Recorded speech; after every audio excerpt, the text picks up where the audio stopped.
ઝાલોદમાં ખાદ્ય ચીજોના વેપારીઓ સામે તંત્રએ કડક કાર્યવાહી કરી છે. લાયસન્સ વિના ચાલતી મટનની 4 દુકાનોને સીલ કરી દેવામાં આવી છે, જ્યારે અસ્વચ્છતા અને ગંદકી બદલ 20 વેપારીઓને કુલ 20,000 રૂપિયાનો દંડ ફટકારવામાં આવ્યો છે.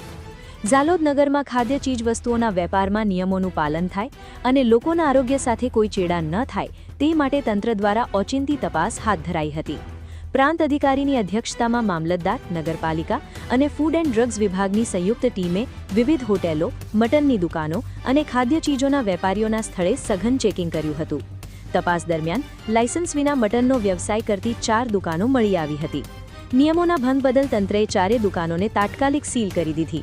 તો બીજી તરફ વિવિધ હોટેલો અને ખાદ્ય ચીજોની દુકાનોમાં સ્વચ્છતા અને હાઇજીનની પણ તપાસ કરાઈ હતી, જેમાં અસ્વચ્છતા અને ગંદકી જોવા મળતા કુલ 20 વેપારીઓને પ્રત્યેક 1,000 રૂપિયાનો દંડ ફટકારાયો, એટલે કુલ 20,000 રૂપિયાનો દંડ વસૂલવામાં આવ્યો છે.